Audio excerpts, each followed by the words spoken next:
Hello everyone, welcome back to my channel. आज की इस वीडियो में हम क्लास 5th के इंग्लिश के PT1 एग्जाम के क्वेश्चन पेपर को सॉल्व करेंगे। ठीक है, ये करंट सेशन 2025-26 का क्वेश्चन पेपर है जो PM श्री केंद्रीय विद्यालय का क्वेश्चन पेपर है। ठीक है, इस क्वेश्चन पेपर में 10 मार्क्स रीडिंग के हैं, प्रोज एंड पोएट्री के 5 मार्क्स, ग्रामर के 5 मार्क्स और क्रिएटिव राइटिंग के 5 मार्क्स, स्पेलिंग्स के 5 मार्क्स। टोटल हैं ये 30 मार्क्स का क्वेश्चन पेपर। ठीक है, तो चलिए इसको सॉल्व करना स्टार्ट करते हैं। तो सबसे पहले है हमारा रीडिंग सेक्शन जो 10 मार्क्स का है। तो यहाँ पे एक पैराग्राफ गिवन है, उसको पढ़ के आपने क्वेश्चन के आंसर देने हैं। ठीक है, तो चलिए शुरू करते हैं। Once upon a time nested hide a sturdy oak tree live tiny sparrow named Pip. तो एक समय की बात है, एक बहुत ही ज़्यादा स्ट्रॉन्ग ओक के पेड़ के ऊपर एक पिप नाम का एक छोटी सी गौरैया रहती थी। ठीक है, पिप वॉजंट वेरी बिग। वो जो छोटी सी गौरैया थी वो ज़्यादा बड़ी नहीं थी, but he had a heart full of courage. लेकिन उसके पास एक बहुत ही ज़्यादा हिम्मत भरा दिल था। One sunny morning pip was hopping around on a branch searching for breakfast. एक धूप भरी सुबह में ब्रांच के ऊपर वो हॉप कर रही थी, उछल कूद कर रही थी और अपने लिए ब्रेकफास्ट की वो तलाश कर रही थी। When he saw a large fluffy cat stalking a group of small chicks, तो तभी उसने एक बड़ी सी रोएदार बिल्ली को छोटे छोटे चिक्स के पीछा करते हुए, चेज करते हुए देखा। The chicks oblivious to the danger, और जो छोटे छोटे चिक्स थे वो बिल्कुल ही खतरे से अनजान थे। Were pecking at the ground, और वे जमीन पे चोंच मार रहे थे। ठीक है, packing at the ground means जमीन पर चोंच मार के अपना खाना खा रहे थे। Pip knew he had to do something, और पिप जानता था कि उसे कुछ करना होगा। He flew down chirping loudly trying to distract the cat, और वह जोर से चहचहाते हुए नीचे उतरा और बिल्ली के ध्यान को भटकाने की कोशिश करने लगा। The cat started by the sudden noise turn its head. अचानक हुई आवाज से चौंककर बिल्ली अपना सिर पीछे की ओर घुमाती है। पिप swooped low, fluttering his wings and making himself look as big and scary as possible। और जो पिप था उसने अपने पंख फड़फड़ाए और खुद को जितना बड़ा हो सके उतना बड़ा दिखाने की कोशिश करने लगा। इसकी वो अपने आप को डरावना दिखाने लगा। The cat confused and annoyed hesitated for a moment, और जो कैट थी वो बहुत ज़्यादा कंफ्यूज हो गई और वो नाराज होकर एक पल के लिए हिचकिचाई। This was enough time for the chicks to scatter and run to their mother, और चिक्स के लिए यही टाइम था कि वो वहाँ से भागकर अपने मदर के पास पहुँच जाए। The cat realising it had been tricked glared at Pip. फिर बिल्ली को एहसास हुआ कि उसके साथ ट्रिक मीन्स कि उसके साथ छल हुआ है। ठीक है, it crouch low preparing to pounce. बिल्ली ने पिप को घूरा, but Pip stood his ground chirping even louder and fluffing up his feathers. लेकिन जो पिप था वो बिल्कुल भी नहीं डरा और वो अपने पंख को फड़फड़ाता रहा और चहचहाता रहा। The cat seeing that Pip was not afraid finally gave up and slunk away. और जब बिल्ली ने देखा कि पिप बिल्कुल भी नहीं डर रहा है तो वो आखिरकार उसने हार मान ली और वहां से चुपचाप चली गई। Pip exhausted but relieved flew back to his nest. Pip बहुत ही ज़्यादा थक गया लेकिन उसने राहत महसूस करते हुए अपने घोंसले की ओर वापस उड़ गया।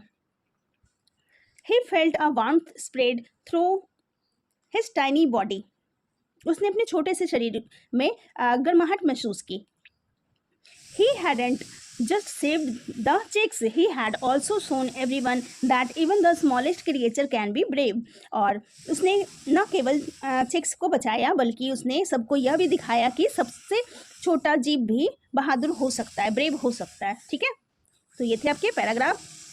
अब आगे कुछ क्वेश्चन वो हम देख लेते हैं। Number 1, what was the name of the sparrow. Sparrow का क्या नाम था? स्पैरो का नाम था पिप। तो हम आंसर लिखेंगे the name of the sparrow was Pip. तो फर्स्ट का आंसर हो गया the name of the sparrow is Pip. ठीक है, where did Pip live. Pip कहाँ रहता था? आंसर लिखेंगे Pip lived on an oak tree, वो ओक ट्री के ऊपर रहता था। नेक्स्ट है what did Pip see the cat doing, Pip ने बिल्ली को क्या करते हुए देखा, तो उसने देखा था कि वो चिक्स का पीछा कर रही थी। ठीक है, तो आंसर लिखेंगे Pip saw the cat stalking a group of small chicks, chicks के ग्रुप का वो पीछा कर रही थी। नेक्स्ट है why did Pip fly down to the ground, Pip ground पे क्यों उड़ गया, आंसर लिखेंगे Pip flew down the ground to distract the cat and save the chicks, तो पिप ग्राउंड के ऊपर इसलिए उड़ गया ताकि वो कैट को डिस्ट्रैक्ट कर सके और चिक्स को सेव कर सके। ठीक है, नेक्स्ट है what did Pip do to distract the cat, Pip ने कैट को डिस्ट्रैक्ट करने के लिए क्या किया, तो वो जोर जोर से चिल्लाने लगा, अपने पंख फड़फड़ाने लगा और जोर से चिल्लाने लगा। तो आंसर लिखेंगे Pip distracted the cat by chirped loudly, जोर से चिल्लाकर उसको डिस्ट्रैक्ट किया। नेक्स्ट है why did the cat hesitate, बिल्ली परेशान क्यों हो गई, क्योंकि पिप ने बहुत ही जोर से शोर करना शुरू कर दिया था, इसलिए वो परेशान हो गई। तो आंसर लिखेंगे the cat hesitated by loud sound. Next है where did the chicks run to, chicks भागकर कहाँ चले गए, आंसर लिखेंगे the chicks ran to their mothers, वो भागकर अपने मम्मा के पास चले गए। नेक्स्ट है what did Pip feel after the cat left, जब कैट वहां से चली गई तो पिप को कैसा फील हो रहा था, तो आंसर लिखेंगे पिप फेल्ट एग्जॉस्टेड बट रिलीफ, पिप ने चिक्स को बचाया था इसलिए वो बहुत ही ज़्यादा रिलीफ फील कर रहा था। नेक्स्ट है number 9 what did pip show everyone by his action, तो पिप अपने एक्शन से सबको क्या दिखाना चाहता था, वो क्या दिखाना चाहता था कि स्मॉल क्रिएचर जो है वो भी ब्रेव हो सकते हैं। ठीक है, तो आंसर लिखेंगे Pip showed that even the smallest creature can be brave. ठीक है, नेक्स्ट है number 10 what kind of character was Pip, Pip का कैरेक्टर कैसा था, ब्रेव था, स्कैर्ड था या लेजी था, क्या वो बहादुर था, डरा हुआ था या फिर आलसी था, तो पिप क्या था, वो ब्रेव था। ठीक है, नेक्स्ट है पोज एंड पोइट्री से, ये आपके बुक के क्वेश्चंस है। नंबर 1 है व्हाट इज पापा सर्चिंग फॉर, पापा क्या ढूंढ रहे थे, तो आंसर लिखेंगे पापा is searching for his spectacles, पापा अपने चश्मे को ढूंढ रहे थे।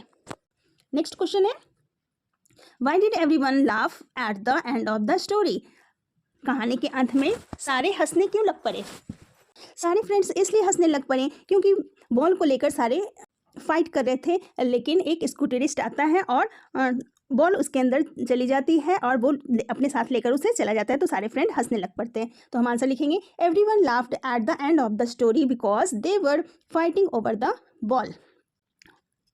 नेक्स्ट है what are the possible places where papa can find his spectacles, तो वो कौन कौन सी जगह है जहाँ पापा ने अपने स्पेक्टिकल्स को ढूंढी होगी। हम आंसर लिखेंगे the possible places where papa can find his spectacles are on the sofa, under the chair, near the window and on his head. ठीक है, नेक्स्ट है ग्रामर पोर्शन 5 मार्क्स का।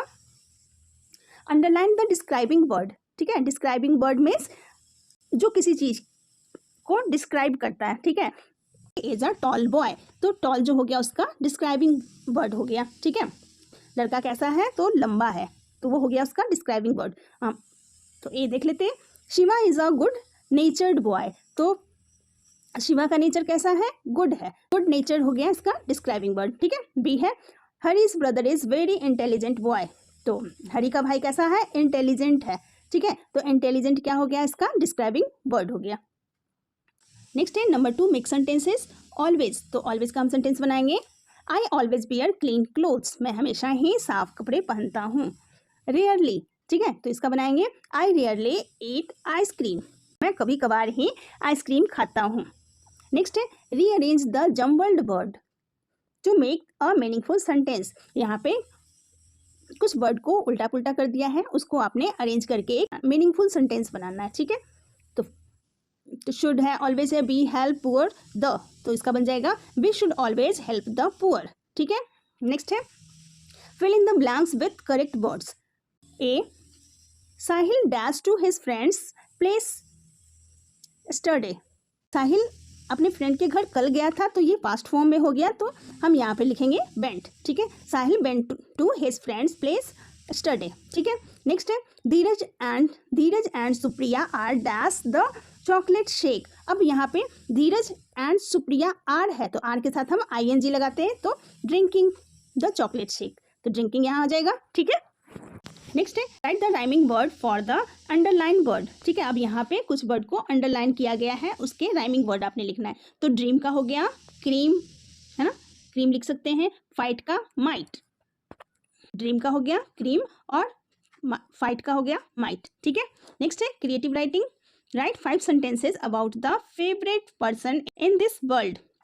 तो इस दुनिया में आपका जो भी फेवरेट पर्सन है उसके बारे में आप 5 सेंटेंसेस लिख सकते हो। My mother is my favourite person in this world. Second line है she always take care of me, वो हमेशा मेरी ख्याल रखती है। Number 3 she cooks tasty food for our family, वो हमारी फैमिली के लिए बहुत ही टेस्टी खाना बनाती है। She helps me with my homework, वो हमारी होमवर्क करने में हेल्प करती है। I love her very much, मैं उनसे बहुत प्यार करता हूँ या करती हूँ। नेक्स्ट है स्पेलिंग्स के, ठीक है, सही स्पेलिंग को सर्कल करना है, ठीक है। तो कारपेंटर, ये रॉन्ग हो गया, ये कारपेंटर का सही है CARPENTER, ठीक है, ये भी रॉन्ग है। नेक्स्ट है स्पेक्टिकल्स, स्पेक्टिकल्स ये सही है, ठीक है, इसको हम सर्कल कर देंगे SPECTACLES, ठीक है, ये हमारा राइट हो गया। नेक्स्ट है right homophones of the given words, ठीक है। होमोफोन्स मीन्स होता है ऐसे वर्ड लिखना है जिसके साउंड सेम हो लेकिन मीनिंग अलग हो। जैसे यहाँ पे नाइट है, ठीक है, तो नाइट को हम NIGHT नाइट भी लिख सकते हैं, तो इस नाइट का मतलब हो गया रात, ठीक है। साउंड दोनों का सेम ही है लेकिन मीनिंग अलग अलग हो गए। नेक्स्ट है सन, ठीक है, तो सन मीन्स हो गया सूरज और SON सन, ठीक है, सन मीन्स बेटा, ठीक है, दोनों का साउंड सेम है लेकिन मीनिंग अलग अलग, तो वो हो गया होमोफोन्स। नेक्स्ट है make 2 new meaning words from hippopotamus, ठीक है। अब इससे कोई 2 न्यू मीनिंग वर्ड्स बनाने हैं, ठीक है। तो पहला बन गया, यहाँ देखिए ये है POT पॉट, दूसरा हो गया सोप, ठीक है, आप कुछ और भी बना सकते हैं। चलिए आगे चलते हैं। नंबर 4 है the letter of the word below are jumbled, figure out the correct sequence and write the word. अब यहाँ पे फिर से जंबल वर्ड दिया हुआ है, ठीक है, इसको आपने सही तरीके से अरेंज करके मीनिंगफुल वर्ड बनाना है, ठीक है। तो यहाँ देखिए COLBBRE, तो इसका बन जाएगा कॉबलर, ठीक है। नेक्स्ट है EGLISHN, तो ये हो गया इंग्लिश। नेक्स्ट है rewrite the sentence using the opposite of the underline words. तो यहाँ पे देखिए, यहाँ पे अंडरलाइन किया हुआ है अस्लीप, ठीक है, तो इसका अपोजिट हो जाएगा अवेक। तो हमने रीराइट करना है सेंटेंस को, द बेबी वॉज अस्लीप, तो हम आंसर लिखेंगे the baby was awake, asleep का अपोजिट हो जाएगा अवेक। नेक्स्ट है the king was kind, kind का अपोजिट हो जाता है क्रूएल, तो हम लिखेंगे द किंग वॉज क्रूएल, ठीक है। आई होप आपके लिए ये वीडियो काफ़ी हेल्पफुल रहा होगा। मिलते हैं फिर नेक्स्ट वीडियो में। Thank you so much.